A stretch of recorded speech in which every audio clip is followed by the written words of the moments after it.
My YouTube channel my chemistry. आज का हम टॉपिक स्टार्ट करते हैं अपना ऑर्गेनिक स्पेक्ट्रोस्कोपी हम कर रहे थे, ठीक है। तो ऑर्गेनिक स्पेक्ट्रोस्कोपी हमने पिछले लेक्चर में, अगर आपने मेरा लेक्चर नहीं देखा हो तो मैंने वहाँ इंट्रोडक्टरी पार्ट आपको बताया है ऑर्गेनिक स्पेक्ट्रोस्कोपी का, तो वो आप जरूर देख लीजिए गाइस। तो ये मैं बता देती हूँ आपको कौन सी बुक से मैं करा रही हूँ। ये आपको मैं करा रही हूँ एलडीएस यादव की बुक है ये आपकी, ठीक है। एलडीएस यादव की बुक है।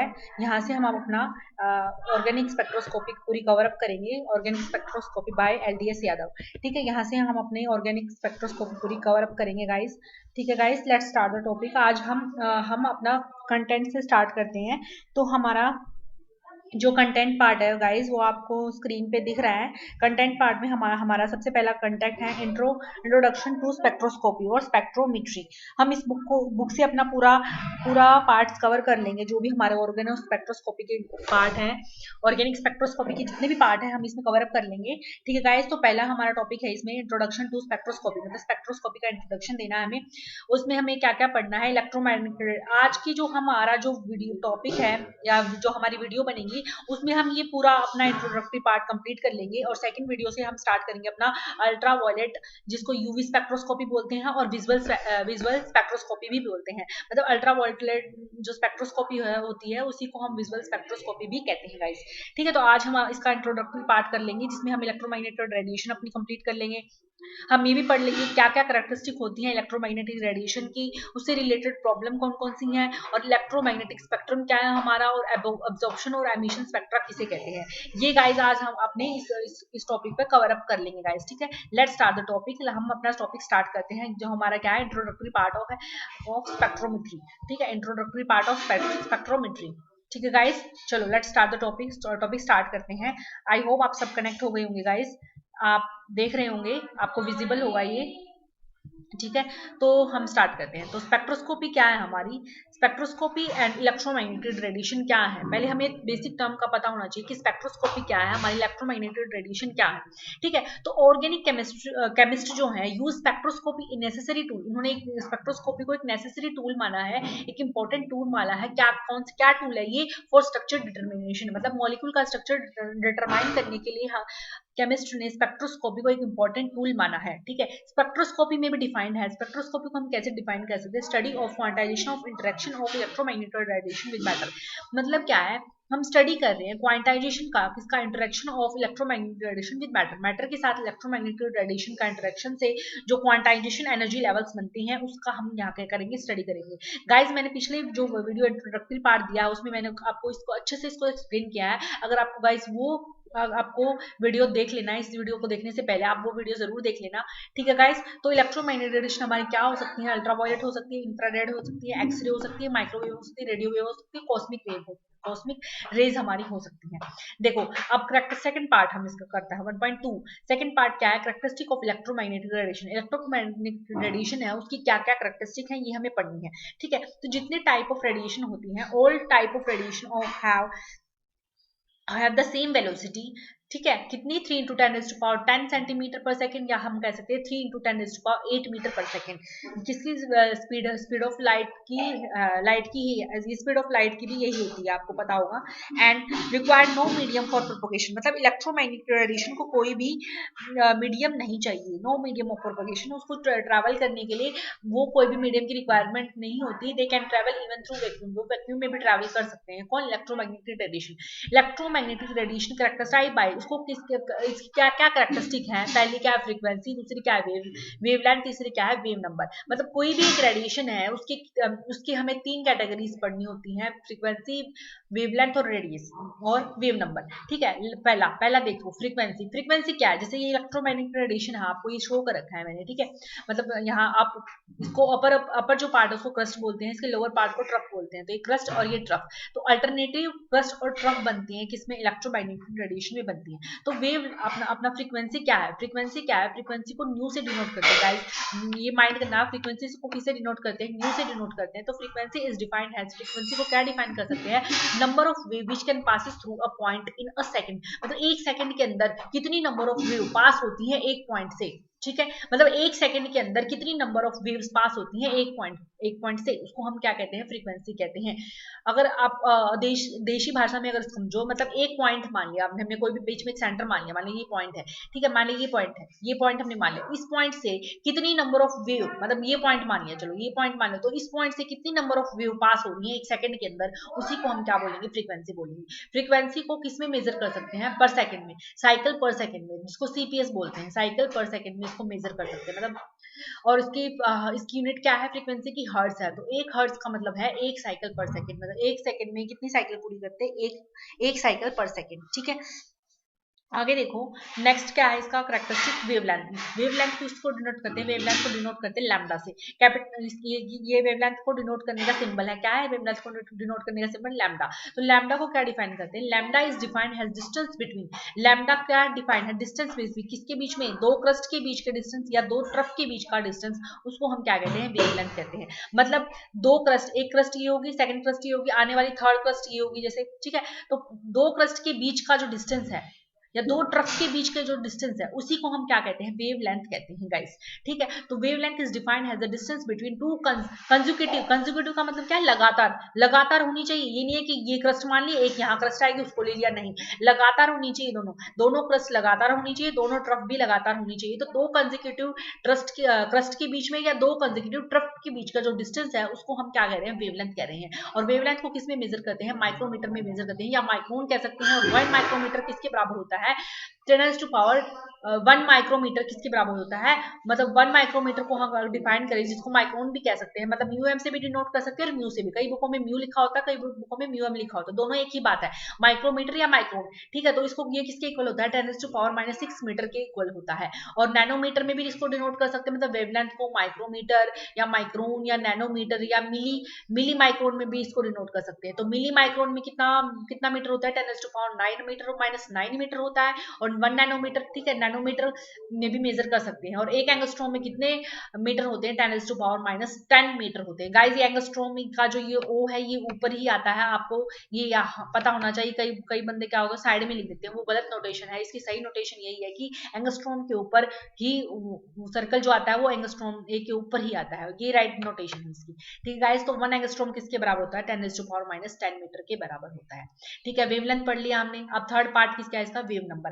फर्स्ट पार्ट क्या था, हमने फ्रीक्वेंसी पढ़ी, फ्रीक्वेंसी की क्या थी, एक सेकंड के अंदर एक पॉइंट से कितनी नंबर ऑफ वेव पास हो रही है, उसको फ्रीक्वेंसी कह रहे हैं। वेवलेंथ किसको कह रहे हैं, वेवलेंथ उसको कह रहे हैं जिसमें दो कंसेक्यूटिव ट्रफ्ट या दो कंसेक्यूटिव क्रस्ट के बीच का जो डिस्टेंस है, उसको हम क्या कह रहे हैं, वेवलेंथ कह रहे हैं। अब थर्ड पार्ट क्या है इसका, वेव नंबर। वेव नंबर को किसे डिनोट करते हैं गाइस, म्यू के ऊपर बार लगा दिया, उसको हम क्या कहते हैं, वेव नंबर कहते हैं। Wave number is defined as, wave number को क्या डिफाइन कर सकते हैं, नंबर ऑफ वेव, कितनी number of wave which can passes through per unit length, मतलब एक यूनिट लेंथ से कितनी नंबर ऑफ वेव पास हो रही है, मतलब 1 सेंटीमीटर की जो लेंथ है उससे, या 1 यूनिट लेंथ से कितनी नंबर ऑफ वेव पास हो रही है, उसको हम क्या कह रहे हैं, वेव नंबर कह रहे हैं। ये क्या है, रेसिप्रोकल है किसका, वेवलेंथ का। और उसको एक्सप्रेस किस में कर सकते हैं, सेंटीमीटर इनवर्स में उसको क्या कर सकते हैं, एक्सप्रेस कर सकते हैं। मतलब कितनी number of waves that can pass through per unit length is known as wave number, मतलब एक यूनिट लेंथ से कितनी नंबर ऑफ वेव पास हो रही है, उसको क्या कहेंगे, वेव नंबर कहेंगे। ये क्या है, रेसिप्रोकल है किसका, वेव लेंथ का रेसिप्रोकल है। इसको किससे डिनोट करते हैं गाइस, इसको डिनोट करते हैं किससे, म्यू के ऊपर बार से इसको डिनोट करते हैं। और इसकी यूनिट क्या होती है, इसकी यूनिट होती है सेंटीमीटर इनवर्स होती है इसकी यूनिट, ठीक है गाइस। तो वेव नंबर को किससे डिनोट करते हैं, 1/λ, लैम्डा किस में है, सेंटीमीटर में होता है। तो वेव नंबर किस में चला जाएगा, सेंटीमीटर इनवर्स में चला जाएगा, ठीक है। बाय देयर डेफिनेशन, इस डेफिनेशन से क्या हमने किस किस की डेफिनेशन पढ़ ली, फ्रीक्वेंसी की, वेवलेंथ की और वेव नंबर की। तो इससे हमारा एक प्रोपोर्शनल, मतलब हमारे रिलेशन निकलते हैं। क्या रिलेशन निकलता है, न्यू जो है, फ्रीक्वेंसी जो है वो क्या है, 1/λ है। और जो वेव जो हमारा जो फ्रीक्वेंसी है वो 1/λ, मतलब 1/वेवलेंथ है। और जो फ्रीक्वेंसी है, वेवलेंथ को हम लिख सकते हैं, जो फ्रीक्वेंसी है उसमें का जो ये प्रोपोर्शनलिटी कांस्टेंट हटाएंगे तो यहाँ पे क्या लग जाएगा, सी क्या है, वेलोसिटी है किसकी, लाइट की, जिसको क्या लिख सकते हैं, 3 × 10⁸ मीटर पर सेकंड, या 3 × 10 सेंटीमीटर पर सेकंड, ठीक है गाइस। ये आपका जो ये फॉर्मूला है, ये न्यूमेरिकल्स में आपका न्यूमेरिकल्स में यूज होता है, लेकिन नेट में इतना इजी क्वेश्चन नहीं पूछा जाता। ये आपका हो सकता है आपके 12th लेवल में काम आ जाए, या फिर आपके बीएससी लेवल में काम आ जाए, लेकिन आपका नेट में डायरेक्ट क्वेश्चन नहीं आता। लेकिन इन टर्म का आपको पता होगा तभी आप क्वेश्चंस को अप्लाई कर पाओगे और समझ पाओगे, ठीक है। तो इसीलिए मैं ये आपको पढ़ा रही हूँ। आगे देखो, electromagnetic radiation is electromagnetic radiation क्या है, अगर बेसिकली समझा जाए तो इलेक्ट्रोमैग्नेटिक रेडिएशन क्या है, एक एनर्जी है। एक एनर्जी है, क्या कैसी एनर्जी है, मतलब उसके अंदर बहुत सारी रेडिएशन है, मतलब पैकेट्स ऑफ एनर्जी कह सकते हो, या फिर आप क्या कह सकते हो, एनर्जी है, ठीक है, एक टाइप की एनर्जी है, ठीक है। व्हेन ए मॉलिक्यूल, जब एक मॉलिक्यूल अब्सॉर्ब करता है रेडिएशन को, कोई भी मॉलिक्यूल एक रेडिएशन को अब्सॉर्ब करता है, तो वो क्या करता है, एनर्जी को गेन करता है, ठीक है। और फिर क्या करता, जब अब्जॉर्प्शन होता है तो एनर्जी को गेन करता है, और एमिशन होता है ना, जब वो छोड़ता है तो वो क्या करता है, एनर्जी को क्या करता है, लॉस करता है, ठीक है। ठीक है, जब मॉलिक्यूल अब्सॉर्ब करता है रेडिएशन को तो वो एनर्जी गेन करता है, और जब वो लॉस करता है, मतलब एमिट करता है रेडिएशन, छोड़ता है रेडिएशन, तो वो क्या करता है, लॉस करता है एनर्जी का, ठीक है। आगे देखो, इसके बेसिस पे ना हम एमिशन और एब्जॉर्प्शन स्पेक्ट्रा पढ़ेंगे अपना इलेक्ट्रोमैग्नेटिक रेडिएशन का, कैसे कैसे बनता है ये नेक्स्ट स्लाइड में।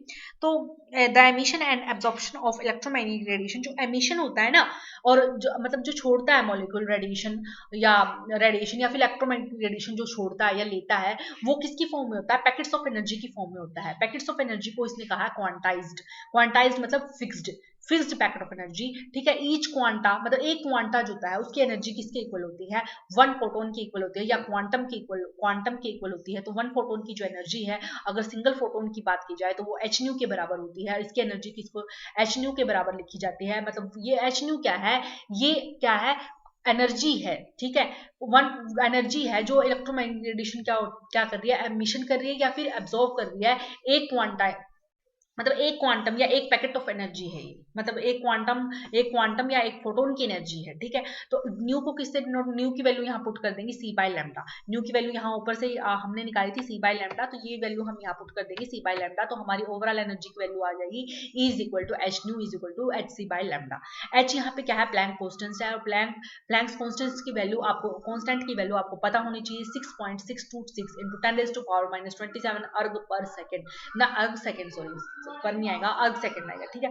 तो हायर फ्रीक्वेंसी और शॉर्टर, आपको ये पता होना चाहिए, जिसकी फ्रीक्वेंसी देखो यहाँ पे फ्रीक्वेंसी और वेवलेंथ के बीच में इनवर्स रिलेशनशिप है। तो आपको क्या पता चला, इससे ये पता चला कि फ्रीक्वेंसी अगर जितनी ज्यादा होगी उसकी वेवलेंथ क्या होगी, उतनी कम होगी, मतलब जितनी वेवलेंथ कम होगी उतनी फ्रीक्वेंसी ज्यादा होगी, जितनी फ्रीक्वेंसी कम होगी उतनी ही वेवलेंथ क्या होगी, ज्यादा होगी। फ्रीक्वेंसी कम वेवलेंथ ज्यादा, मतलब अपोजिट रिलेशनशिप हो गया इसके बीच में, ठीक है।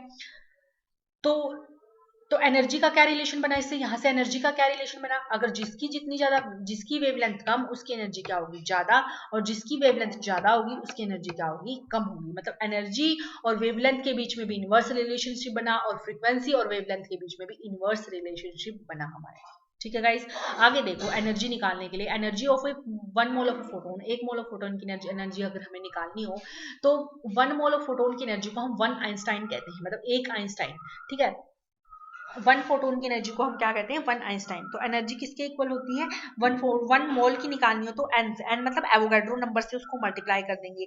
एक मोल में एवोगैड्रो नंबर ऑफ एटम्स होते हैं ना, तो इसीलिए एवोगैड्रो नंबर ऑफ फोटोन्स हो गए, तो इसलिए इसको एन ने से मल्टीप्लाई किया है, ठीक है। तो इसको एनर्जी को एन से मल्टीप्लाई कर दिया, और एच सी और न्यू की वैल्यू यहाँ पे पुट कर दी सी बाय लैम्डा, लैम्डा किस में, सेंटीमीटर इनवर्स में। तो हमारी एनर्जी की, अगर वन मोल ऑफ फोटोन की एनर्जी की वैल्यू की बात की जाए, वो तो है कि एक फोटोन की एनर्जी एच न्यू, अगर वन मोल ऑफ फोटोन की एनर्जी पूछी जाए तो Avogadro number into H new, ठीक है गाइस। एंड एवोगैड्रो नंबर की वैल्यू आपको पता होगी, 11-12 से आप याद करते आए हो, 6.023 इंटू 10⁻23 मॉलिक्यूल पर मोल, ये क्या है, एवोगैड्रो नंबर की वैल्यू है, ठीक है। यहाँ से अगर एनर्जी की अगर फर्दर हम बात करें तो एनर्जी क्या होगी, N H nu by lambda, मतलब न्यू की सॉरी यहाँ पे किसकी वैल्यू पुट कर दी इसने, यहाँ पे एन तो ये न्यू की वैल्यू पुट कर दी, न्यू बार है ना हमारा, वेव नंबर है ये, इसकी वैल्यू पुट कर दी। वेव नंबर क्या था हमारा, सी बाय लैम्डा था, सी हमारा क्या था, कांस्टेंट प्रोपोर्शनलिटी, जिसकी वैल्यू क्या थी, स्पीड ऑफ लाइट थी, ठीक है, और लैम्डा हमारा वेवलेंथ है। तो ये हम जब हम एन की वैल्यू, एवोगैड्रो नंबर की वैल्यू पुट कर देंगे,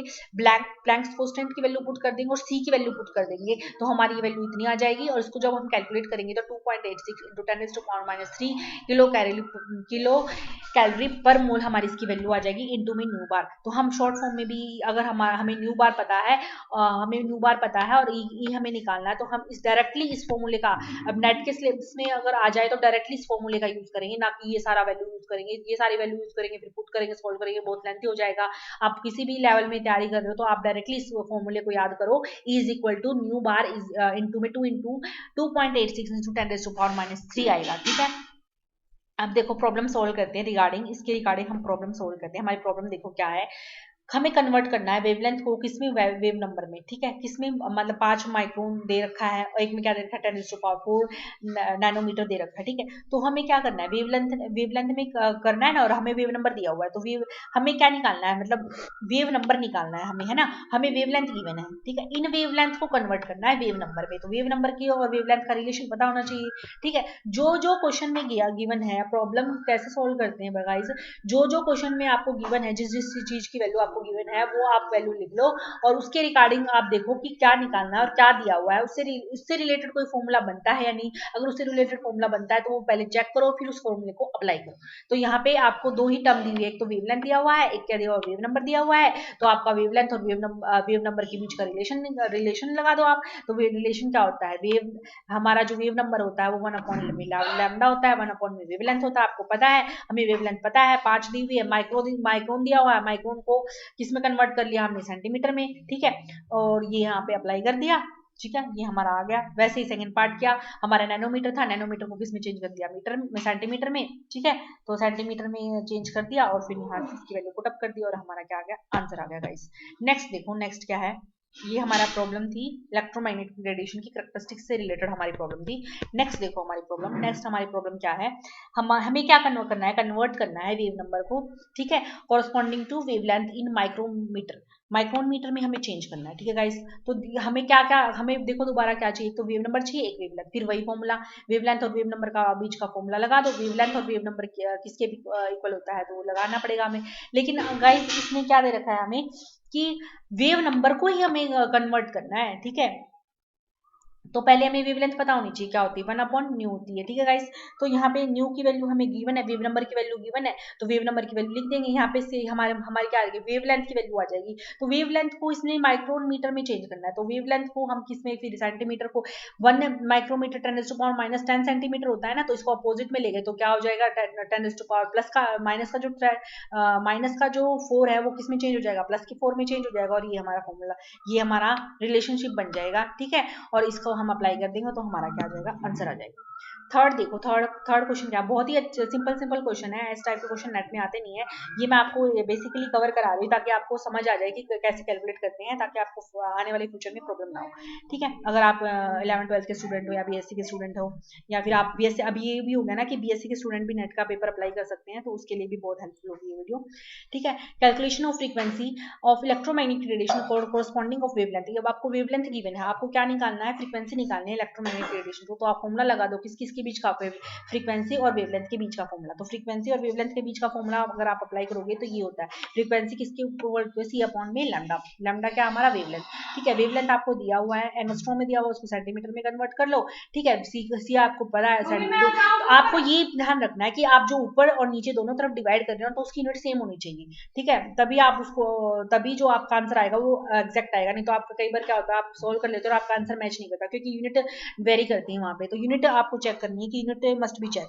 ठीक है, तो ये आपने अप्लाई कर दिया यहाँ पे, यहाँ से सेंटीमीटर सेंटीमीटर कट गया और यहाँ पे क्या आ गया, सेकंड पर सेकंड आ गया आपका आंसर, और ये आपने यहाँ से काट दिया और आपका आंसर आ गया। ठीक है, अब अगर आपको क्या निकालना, अब सेकंड पार्ट भी निकालना है आपको, माइक्रोमीटर दिया, बस इसमें खेल किस चीज का है, खेल इस चीज का है, एक तो आपको फॉर्मूला याद होना चाहिए, दूसरी क्या याद होनी चाहिए, यूनिट याद होनी चाहिए। ठीक है, तो माइक्रोमीटर को सेंटीमीटर में 10⁻⁻⁴, अगर सेंटीमीटर को माइक्रोमीटर में तो क्या करना है, 10⁻+4 सेंटीमीटर। ठीक है, तो ये आपने अप्लाई कर दिया फॉर्मूले में, इसको वैल्यू पुट अप कर दिया, आपका क्या आ गया, आंसर आ गया।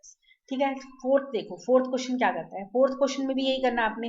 फोर्थ क्वेश्चन में वेवलेंथ निकालना, तो वेवलेंथ का फॉर्मूला लगा दो, जो निकालना है उसी का फॉर्मूला लगा दो। ठीक है, सी अपॉन में न्यू होता है, न्यू की वैल्यू आपको गिवन है, न्यू की वैल्यू ये रही। ठीक है, सिंपली डिवाइड कर दो और आंसर आ जाएगा।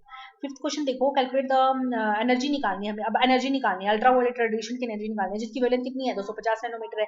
तो 250 नैनोमीटर ना, तो पहले सबसे पहले नैनोमीटर को चेंज कर दो किसमें, सेंटीमीटर में। नैनोमीटर को सेंटीमीटर में चेंज कर दिया, वेवलेंथ आ गया आपकी। एनर्जी की वैल्यू निकालनी, तो एनर्जी की का फॉर्मूला लगाएंगे किसकी फॉर्म में, जो वेवलेंथ की फॉर्म में है। तो एनर्जी का फॉर्मूला एक तो ये होता है, एक मैंने डायरेक्ट आपको बताया था कि 2.86 × 10⁻³ ये डायरेक्ट मैंने कहा था कि आप इसको याद कर लेना। तो आप वही फॉर्मूला लगाओगे और उसी से सिंपली आप वेवलेंथ की वैल्यू पुट अप कर दोगे, आपका क्या आ जाएगा गाइस, आंसर आ जाएगा। ठीक है, नेक्स्ट देखो गाइस, नेक्स्ट हमें कौन सा क्या पढ़ना है इसका। हमारे हमने 5 न्यूमेरिकल यहाँ पे अपने सॉल्व कर लिए हैं। अब हमारा इसका 6th न्यूमेरिकल है। 6th न्यूमेरिकल देखो, calculate the energy associated, energy निकालनी है किससे एसोसिएटेड है, अल्ट्रावायलेट रेडिएशन से, हैविंग वेवलेंथ, जिसकी वेवलेंथ इतनी है। ठीक है, तो आंसर हमें किस में देना है, किलो कैलोरी पर मोल में देना है, और ऑल्सो किलो जूल में भी देना है। तो आपको पता होना चाहिए किलो जूल और किलो कैलोरी का में मतलब चेंज करने में क्या क्या यूनिट अप्लाई करनी है। तो आपको ये याद होना चाहिए कि 1 किलो कैलोरी पर मोल किसके इक्वल होता है, 4.184 किलो जूल पर मोल। 1 कैलोरी पर मोल किसके बराबर होता है गाइस, 4.184 किलो जूल पर मोल। गाइस आप एक काम करो, अगर आप बेसिक अच्छे से नेट की तैयारी करना चाहते हो तो सबसे पहले सारी यूनिट आप एक पेज पे नोट डाउन कर लो, नोट इट डाउन कर लो उसको। अगर हुआ पॉसिबल हुआ तो मैं आपको इसकी भी लेक्चर आपको वीडियो प्रोवाइड कर दूंगी। आप सभी की मतलब यूनिट कन्वर्जन एक पेज पे लिख लो कि किसको किस में चेंज करने में क्या क्या यूनिट आपकी अप्लाई हो रही है। तो ये आपको प्रॉब्लम सॉल्व करने में बहुत हेल्पफुल होगी गाइस। ठीक है, तो ये हो गया। तो इसमें एनर्जी की वैल्यू आपने डायरेक्ट फॉर्मूला अप्लाई कर दिया जो मैंने बताया था। ठीक है, इसमें क्या वेवलेंथ को हमने कन्वर्ट कर लिया किसमें, सेंटीमीटर में, और वो सेंटीमीटर की यूनिट अप्लाई कर दी। फिर किलो कैलोरी को हमने किसमें चेंज कर दिया, किलो जूल पर मोल में चेंज कर दिया। सिंपली कुछ नहीं करना, यूनिट कन्वर्जन आना चाहिए और फॉर्मूला आना चाहिए। ठीक है, अब आगे देखो इलेक्ट्रोमैग्नेटिक स्पेक्ट्रम। ठीक है, इलेक्ट्रोमैग्नेटिक स्पेक्ट्रम क्या है, electromagnetic spectrum cover a very wide range of electromagnetic radiation. Electromagnetic जो स्पेक्ट्रा है, जो इलेक्ट्रोमैग्नेटिक का स्पेक्ट्रा है, वो बहुत ही वाइड मतलब बहुत ही बड़ी रेंज कवर करता है किसकी, इलेक्ट्रोमैग्नेटिक रेडिएशन की। कहां से कहां तक कवर करता है गाइस, कॉस्मिक रेज से लेके रेडियो वेव्स तक। रेडियो वेव, ठीक है, कहां से कहां तक कवर करता है, कॉस्मिक रेज से लेकर रेडियो वेव तक कवर करता है हमारा क्या, इलेक्ट्रोमैग्नेटिक रेडिएशन का स्पेक्ट्रा। ठीक है, कॉस्मिक रेज हमारी क्या है, जिसकी वेवलेंथ और जो है उसको हम एंगस्ट्रॉम में डिनोट करते हैं। ठीक है, ठीक है, कॉस्मिक रेज से स्टार्ट होगा और हमारा कहां तक जाएगा, रेडियो वेव तक जाएगा। देखो ये कॉस्मिक रेज से स्टार्ट हुआ और हमारा रेडियो वेव तक गया। ये हमारी क्या है, इलेक्ट्रोमैग्नेटिक स्पेक्ट्रा है। ठीक है गाइस, इसमें स्पेक्ट्रा में हमने कैसे अरेंज किया है, मतलब इलेक्ट्रोमैग्नेटिक को, तो इसमें कैसे अरेंज किया है, the arrangement of all type of electromagnetic radiation, जितनी भी टाइप ऑफ इलेक्ट्रोमैग्नेटिक रेडिएशन है उसकी अरेंजमेंट की है हमने इन ऑर्डर टू देयर, किसके किसके ऑर्डर में, वेवलेंथ एंड फ्रीक्वेंसी, फ्रीक्वेंसी और वेवलेंथ के ऑर्डर में हमने इलेक्ट्रोमैग्नेटिक रेडिएशन को अरेंज कर दिया। उसी को हमने कहा है इलेक्ट्रोमैग्नेटिक स्पेक्ट्रा। ठीक है, उसी को हमने क्या कहा है, इलेक्ट्रोमैग्नेटिक स्पेक्ट्रम या इलेक्ट्रोमैग्नेटिक स्पेक्ट्रा। ठीक है, ये देखो यहाँ पे क्या डिक्रीजिंग एनर्जी, यहाँ इस साइड अगर हम जा रहे हैं, यहाँ से इस तरफ जा रहे हैं, देखो ऊपर नोट कर रखा है, कॉस्मिक रे से रेडियो वेव तक जा रहे हैं, तो सी आर से याद रखो, सी आर। ठीक है, तो सी आर से याद रखो, कॉस्मिक से रेडियो वेव तक जाता, तो एनर्जी तो क्या हो रही है हमारी, डिक्रीज हो रही है, और हमारी जो वेवलेंथ है वो क्या हो रही है, हमारी इंक्रीज हो रही है। देखो वेवलेंथ पहले कितनी थी, 10⁻⁻15, अब कितनी होगी, 10⁻5 होगी। तो वेवलेंथ तो हमारी इस साइड इंक्रीज हो रही है और फ्रीक्वेंसी क्या हो रही है हमारी, डिक्रीज। आप एक चीज याद रख लो, फ्रीक्वेंसी डिक्रीज हो रही है। सी आर मतलब सी आर एफ, इससे याद रखो सी आर एफ। ठीक है, सी आर एफ, सी मतलब कॉस्मिक रे, आर मतलब radio wave, C R F से है क्या, फ्रीक्वेंसी क्या हो रही है, डिक्रीज। और फ्रीक्वेंसी और वेवलेंथ का रिलेशन क्या है, इनवर्सली है। तो एक चीज डिक्रीज हो रही है तो दूसरी चीज क्या होगी हमारी, इंक्रीज होगी। ठीक है, तो पहले कॉस्मिक आएगी, फिर गामा, फिर एक्सरे, फिर यूवी, फिर अल्ट्रावायलेट, फिर विजिबल, फिर इंफ्रारेड और फिर माइक्रोवेव। ठीक है, ये क्या है हमारा इलेक्ट्रोमैग्नेटिक स्पेक्ट्रा है गाइस। ठीक है, तो विजिबल रेंज अगर आपसे पूछा जाए तो क्या है, 400 से 800 नैनोमीटर है। ठीक है, जो स्मॉल पोर्शन है जो हमें इलेक्ट्रोमैग्नेटिक स्पेक्ट्रा, कई बार क्या होता है हमें इलेक्ट्रोमैग्नेटिक स्पेक्ट्रा विजिबल होता है क्योंकि वो लाई करता है विजिबल रेंज में। अगर वो विजिबल रेंज में लाई नहीं करेगा इलेक्ट्रोमैग्नेटिक स्पेक्ट्रा तो हमें दिखाई नहीं देगा कुछ भी मॉलिक्यूल का स्पेक्ट्रा। तो सिमिलरली हमारा जो अल्ट्रावायलेट रेज है, एक्स रेज है, गामा रेज है, कॉस्मिक रेज है, इंफ्रारेड रेज है, माइक्रोवेव है, रेडियो वेव्स है, ये हमारे क्या है, इंपॉर्टेंट रीजन है किसके, इलेक्ट्रोमैग्नेटिक स्पेक्ट्रम के, और अप्रोक्सीमेट वेवलेंथ एंड फ्रीक्वेंसीज। ठीक है गाइस, आगे देखो नेक्स्ट पार्ट हम कवर करेंगे इसका। अब इलेक्ट्रोमैग्नेटिक स्पेक्ट्रा हमने इसका पढ़ लिया, इलेक्ट्रोमैग्नेटिक स्पेक्ट्रा हमने पढ़ लिया। अब देखो नेक्स्ट क्या है हमारा, ये वेरियस रीजन थे इलेक्ट्रोमैग्नेटिक स्पेक्ट्रा का, जो फिगर 1.2 में दिए गए हैं। कुछ मिस तो नहीं कर दिया हमने? नहीं, यही है, ठीक है, यही है गाइस। देखो क्या है, of various region of electromagnetic spectra होंगी। जो रीजन है हमने पढ़ ली इलेक्ट्रोमैग्नेटिक स्पेक्ट्रा के कौन कौन से रीजन है, ठीक है।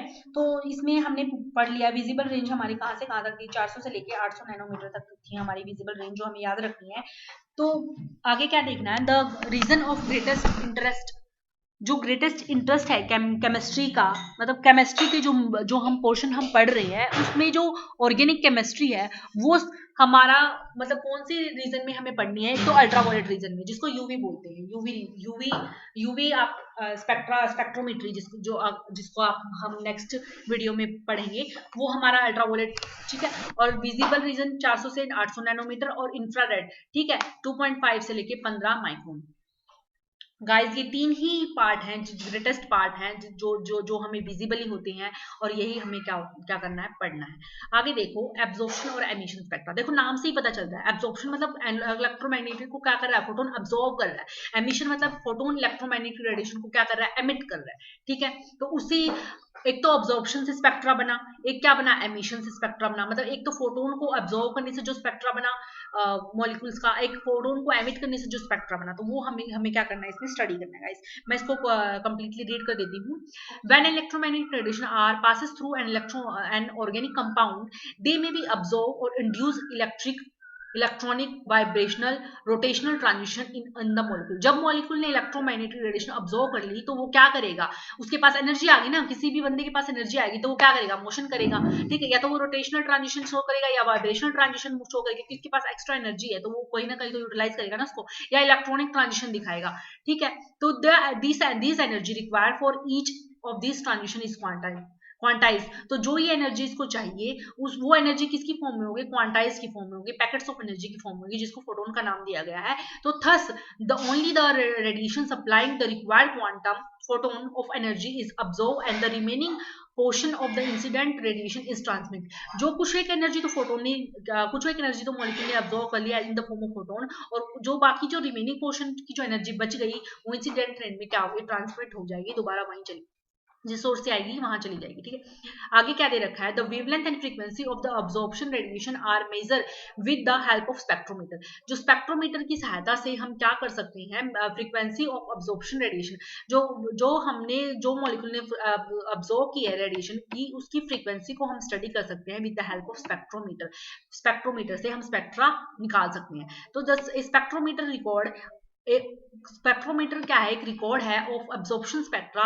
ये क्या है, प्लॉट है किसका, इंटेंसिटी वर्सेस इंटेंसिटी, कितनी इंटेंसिटी की अब्जॉर्ब की उसने इलेक्ट्रोमैग्नेटिक, और कितनी उसने ट्रांसमिट करी, कितनी तो उसने फोटोन एनर्जी ली मॉलिक्यूल ने, और कितनी तो उसने अब्जॉर्ब करी, कितनी इंटेंसिटी उसने अब्जॉर्ब करी, और कितनी उसने ट्रांसमिट करी रेडिएशन को। इसके वर्स इनके बीच में क्या करना है, हमें प्लॉट करना है। देखो गाइस ये प्लॉट कर रखा है ग्राफ, आपको अगर क्लियरली दिख रहा है, ये रहा। देखो इंटेंसिटी ऑफ अब्जॉर्प्शन, कितनी इंटेंसिटी उसने अब्जॉर्ब की, मॉलिक्यूल ने कितनी इंटेंसिटी मॉलिक्यूल ने कितनी इंटेंसिटी अब्जॉर्ब करी, और नीचे क्या है हमारा, इंटेंसिटी कितनी उसने अब्जॉर्ब किया, कितनी इंटेंसिटी उसने ट्रांसमिट की अपॉन में वेवलेंथ, ठीक है, वेवलेंथ। इसके बीच में ग्राफ है हमारा, ये हमारा दिखाया गया है, ठीक है। सच स्पेक्ट्रा, ऐसे स्पेक्ट्रा को ऑब्टेन किया जाता है by absorption of electromagnetic radiation. जो अब्जॉर्प्शन, इलेक्ट्रोमैग्नेटिक अब्जॉर्प्शन की वजह से जो स्पेक्ट्रा आया, उसको हम अब्जॉर्प्शन स्पेक्ट्रा कहते हैं। तो अब्जॉर्प्शन के अंदर हमारे कौन कौन से आते हैं guys, very very important. Absorption spectra कौन कौन सा शो करता है, यूवी अल्ट्रा, जो हमारा यूवी स्पेक्ट्रोस्कोपी है, विजिबल स्पेक्ट्रोस्कोपी है, आईआर स्पेक्ट्रोस्कोपी है, एनएमआर स्पेक्ट्रोस्कोपी, ये सारे हमारे किसके एग्जाम्पल हैं, एब्जॉर्प्शन स्पेक्ट्रा के एग्जाम्पल हैं। इसमें मॉलिक्यूल एनर्जी को क्या करता है, अब्जॉर्ब करता है। ये नेट पॉइंट ऑफ व्यू से बहुत इंपॉर्टेंट है, इसको लिख लीजिएगा। Visible UV, visible IR, NMR. UV, visible IR, NMR spectra जो है हमारा, वो क्या है, एब्जॉर्प्शन स्पेक्ट्रा है। Absorption band is in a absorption spectra is characterized by wavelength at which maximum absorption occur and the intensity of absorption at this wavelength. ये हमने graph plot कर लिया, हमने पता लगाया कि किस वेवलेंथ पे मैक्सिमम अब्जॉर्प्शन हुआ है, ठीक है। तो ये हमारा क्या बन गया, वहां पे हमारा क्या बन गया, एक एब्जॉर्प्शन बैंड बन गया। जहां पे मैक्सिमम अब्जॉर्प्शन हुआ वहां पे हमारा क्या बन गया, एक एब्जॉर्प्शन बैंड बन गया, मॉलिक्यूल का एक बैंड बन गया, अब्जॉर्प्शन का बैंड बन गया। कितना उसने अब्जॉर्ब किया, एक लाइन आ गई, डार्क लाइन आ गई, ठीक है गाइस। तो ये हमें क्या बताता है कि कितना मैक्सिमम वेवलेंथ उसने मतलब मैक्सिमम फ्रीक्वेंसी कितनी अब्जॉर्ब की इसने मॉलिक्यूल ने, ठीक है गाइस। आगे देखो क्या बता रहा है, the spectra which obtain by the emission of the, अगर पहले ऑब्जॉर्प्शन से जो स्पेक्ट्रा आया उसको एब्जॉर्प्शन स्पेक्ट्रा, अगर एमिशन हुआ इलेक्ट्रोमैग्नेटिक रेडिएशन का, उससे जो स्पेक्ट्रा बना उसको क्या कहेंगे, एमिशन स्पेक्ट्रा कहेंगे। तो the spectra which is obtain bye emission of electromagnetic radiation from the excited substance, कोई एक्साइटेड स्टेट में चला गया, ग्राउंड स्टेट से कहां चला गया, ऊपर स्टेट में, क्योंकि उसने एनर्जी ली थी, एनर्जी लेने से वो क्या हो गया, एक्साइटेड स्टेट में आ गया। जब वो एक्साइटेड जो सब्सटेंस है, अगर उसने दोबारा जो वो अपने ग्राउंड स्टेट में तो आएगा ना, मान लो कोई भी पर्सन है उसमें एनर्जी आई तो कुछ देर तक तो रहेगा, एक्साइटेड रहेगा ना, उसके बाद तो वो रिलैक्स मोड में आएगा ही। तो वो एटम जो हमारा है, वो मॉलिक्यूल भी है, वो मतलब जो प्रोटॉन जो लेके हमारा ऊपर गया था, वही हमारा क्या होगा, एक्साइटेड स्टेट से ग्राउंड स्टेट में आएगा, तो वो एमिट करेगा इलेक्ट्रोमैग्नेटिक रेडिएशन को, उसी से जो स्पेक्ट्रा बनेगा उसको क्या नाम दिया है, एमिशन स्पेक्ट्रा का नाम दिया है। अब ये ध्यान रखना, एमिशन स्पेक्ट्रा में जो हम नेट में जो यूज करते हैं ना, आईआर, यूवी, विजिबल और एनएमआर, ये हमारे क्या एब्जॉर्प्शन है। एमिशन कौन कौन से हैं, like atomic emission spectra, atomic का जो स्पेक्ट्रा होता है वो एमिशन स्पेक्ट्रा होता है। The excitation is caused by heating, जो एक्साइटेशन होता है वो किसकी वजह से होता है, caused by heating the substance to high temperature, either thermally, या तो थर्मली हम हीट करें या इलेक्ट्रिकली हम उसको एनर्जी प्रोवाइड कर रहे हैं। तो excited substance emit certain radiation when it comes to the ground state. A spectrometer record this radiation and it is known as emission spectra, guys. ठीक है गाइस, गाइस ये हमने पूरा कवर अप कर लिया है हमारा, आज हमारा पूरा इंट्रोडक्टरी पार्ट खत्म हो गया गाइस, ये मैंने पूरा पोर्शन आपको कंप्लीट करा दिया है, ठीक है गाइस। अब नेक्स्ट वीडियो में हम स्टार्ट करेंगे अपना UV visible spectroscopy. UV visible spectroscopy guys, आप अगर नेट की अच्छे से तैयारी करना चाहते हो तो मेरे इस चैनल को आप ज्वाइन कर सकते हो, मैं आपको रेगुलर वीडियो प्रोवाइड करवाऊंगी और आपको अच्छे से एक्सप्लेन करवाऊंगी, ताकि आप जो आपका आने वाले एग्जाम है उसमें आप अच्छे से इसको अटेम्प्ट कर पाए, क्वेश्चन को अटेम्प्ट कर पाए। तो नेक्स्ट वीडियो में हम स्टार्ट करेंगे अपना UV visible spectroscopy. Thank you guys for watching, और आप कोई प्रॉब्लम है आप मुझे कमेंट बॉक्स में कमेंट कर सकते हैं। Thank you guys for watching.